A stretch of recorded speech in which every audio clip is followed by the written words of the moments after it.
So, it's not that difficult. Acting is it's just another job.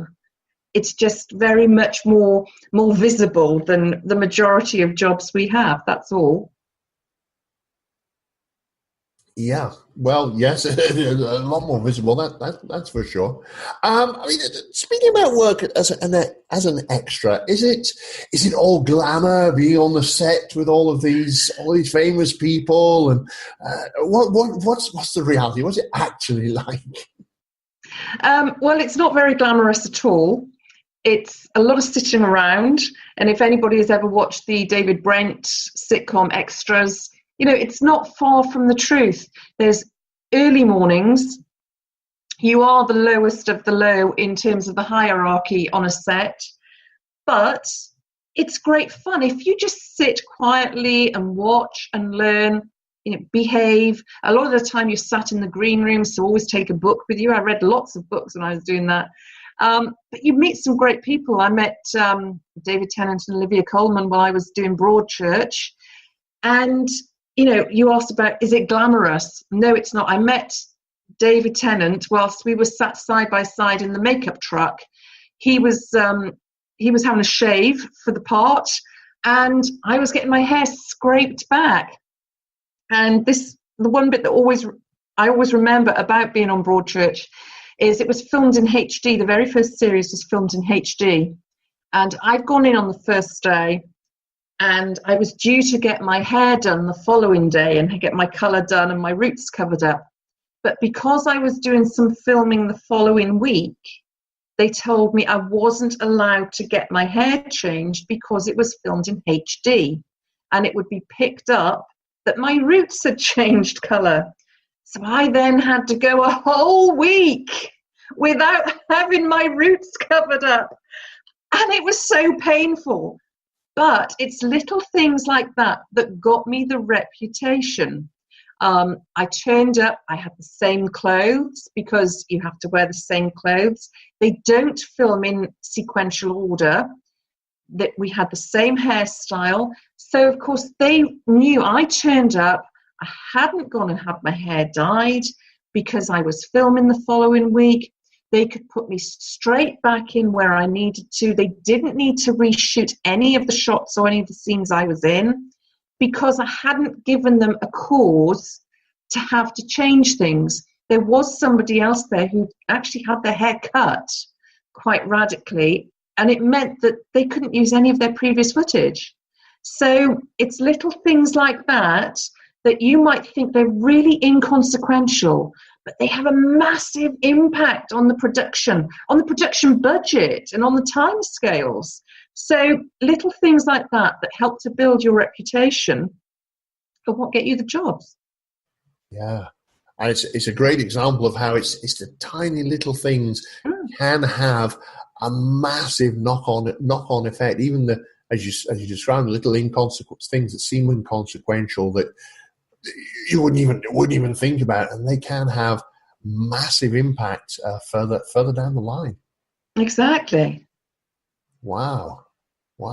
So I've got to ask. You said you met David Tennant and Olivia Colman. Did you ever get to? Do you get? I know as an extra, you're told not to speak with the talent. But I mean, when you meet someone in the makeup truck or wherever, do you pretend they're not there? Do you get a chance to chat with any of them? Yeah, and it's quite strange actually, because you're aware that you're not meant to speak to them. So it's very much an inconsequential conversation. It's like, oh, hi, how are you? How's it going? And that sort of thing. But it's the sort of conversation you would have with somebody who you're seeing every day, because you are seeing them every day. And I had a scene with Olivia Colman in Broadchurch, and very much sort of between shots as they were resetting cameras and that, you just have a little bit of a chatter and say, oh, wonder what's for lunch today. So it's that inconsequential stuff, and it's about not being starstruck, if you like, just treating them as normal people. And that's how you get the best out of everybody who's on set. What they don't want is people being starstruck. I worked on another series called Being Human, which had very much a cult following on BBC Three, and I was in a couple of episodes of that. And during filming, they had to set up a barrier around filming to keep the fans back because of the cult following. And when we came out of the set, we were ushered to waiting cars, and that sort of built the camaraderie with the cast, who obviously they were the people, the main cast, who the fans were there to see. But we all had a bit of a laugh and a joke about that. We were members of the same team. We were working together. We were there to create a good production, and it wasn't about them and us. And they knew that in order for me to do my best, I had to be able to respond to them. For them to do their best, I had to do what was expected of me. So you're very much a cohesive team. You know, there is that hierarchy, but it's like any business. You look at an office building. The person at the top can't be as effective as they are if the person right at the bottom isn't doing what they're meant to, because the person right at the bottom is enabling every other person up the ladder to do what they can do and what they should be doing with ease and to the best of their ability. It's exactly the same process. There's just so much put around it because it is visible, because it's very public. You know, the hierarchy is more noticeable, but it's there in every business. Interesting. Very interesting way of looking at it.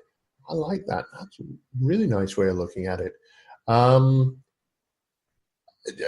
What was I going to? Oh yeah, I know what I was going to ask. So, I mean, you said it's a bit like that. The Ricky Gervais Extras TV series is you say is perhaps closer to the truth than many might realize.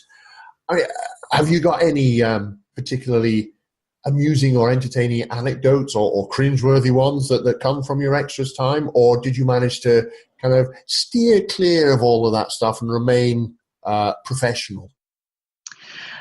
There's no real anecdotes as such and cringeworthy stuff. I mean, there's always one person, one extra in the green room who believes they're a diva and they're the next big thing. And you can certainly see where Ricky Gervais gets his characters from. But as far as I was there to do a job. And I was doing a job and I was learning. I was sitting back, learning. I was getting good parts. I was getting lots of experience on lots of different sets. I was meeting lots of really interesting people. And it was by taking that sort of backward step, not being the one out there saying, oh, well, I can do this and I'm going for this next. My agent is doing this. My agent is doing that. You know, I got a good reputation because I was just part of the team. I wasn't about self-promotion. It wasn't about trying to be better than anybody else. It was very much about being part of the team. I believe that there was a time and a place. And when I got the offer of the part, or if I felt there was a part that I should be auditioning for, then that's a conversation for me to have with my agent. It wasn't a conversation for me to have in the green room, because actually, if I thought I was going to definitely get a part that was coming up next week and then didn't get it, it was me that was going to end up looking stupid, nobody else. You know, things like that. I'd rather keep them to myself. There's enough egos in a green room. They didn't need another one being added to it. Yeah, I can. You're absolutely right. I mean, if you're playing the big I am, oh, I'm up for this massive thing next week, and as you say, you don't get it, back in that room again the next week. Everybody knows, everyone knows. So, and again, as you say, it's that translates over into office life, business work, and so on as well. It's all about, I guess, it really highlights that it's teamwork. Nobody is bigger than the team. That's right. Wow. All right. So if we can take it back, so you built up a solid reputation as a reliable, good working extra. You then started getting put forward for roles with maybe one or two lines, that sort of thing. So what was the next step on your journey to becoming a fully fledged member of Equity and then going beyond? Well, I had to have the professional credentials on my CV, and it was about having faith in myself and my ability and putting myself forward for productions. And that's what I did. And, I spoke to my agent. They knew what I was aiming for. They, again, because of my reputation, were happy to put me forward for more. So gradually I started getting put forward for adverts. I did a couple of mainstream adverts. I did a few online only adverts where I was the talent. And then I got this short theatre tour where I put myself forward for that one, but with the backing of my agent. And it was about putting yourself out there. I didn't know if I was going to get invited for audition, didn't know I was going to get offered for the part, but I thought, if I'm not in it, I'll never know. You've got to be part of the mix. You've got to throw your hat into the ring. And that's what I did. So it was an accumulation of all that. It was listening to the directors, listening to the advice I was being given, learning from each experience. Where I said, I was sat in the green room just watching, just learning, just listening. I was working in an environment I always wanted to be in. So to sit there and be bored actually wasn't that much of an issue for me, because I wasn't interested in the conversations going on over here. I was interested in what I could see was going on set. I was interested in how the talent behaved, in how the directors and producers and technical crew worked with them. And that was it. I used it as part of my learning, so that by the time I got to be the talent, then I was very familiar with how I should work with the technical crew, how to respond to a director. And of course, I'd had donkey's years of experience on an amateur and semi-pro stage anyway. So I was constantly adding to my experience. So by the time it came to auditioning for the play that got me my equity card, by the time it got to going into rehearsal, I can remember being at a stage where I thought, oh my goodness, I'm out of my depth. I'm going to walk in here with a whole load of professional actors, because they'd all been to drama school. They hadn't been offered a place and then not gone. And somebody said to me, a very wise person said, the only difference between an amateur and professional, Deb, is that the professionals are being paid. And I said, well, hold on, they've been to drama college.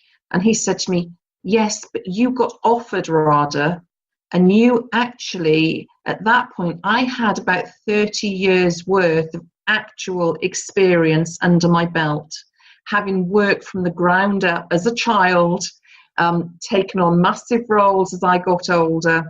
Again, amateur, semi-professional. I had the experience. I put the groundwork in. What I didn't have was a bit of paper that said she's been to drama college. In terms of experience, on the first day at rehearsal, I realised very early on that I had more actual stage experience than the rest of those people in that room. And that's when the words, they're paid at it, you're not. That's the only difference. And that's what I realised. And we learned from each other. There were people there who were having difficulties. Somebody said, hang on a minute, where's upstage, where's downstage? To me, that was a rookie error. I said, well, hold on a minute, don't you know this? You've been to drama college and you don't know that? So there were little things like that where I was able to impart my experience. They could teach me other things, other techniques that they'd learned, things that I had done in the past but didn't actually understand why I was doing them. So it worked both ways, and you never underestimate what people can teach you. Even somebody on the very bottom rung can teach somebody very experienced something, because we all have something else to give. We all have a different way of looking at things and of delivering things. And when you start believing that you know it all and that nobody else can teach you anything, that's when you start to make mistakes, and that's when you start to lose your reputation. Interesting. So what I'm picking up there is that one of the keys is always be learning. Always be Absolutely. learning, how other people are doing things, what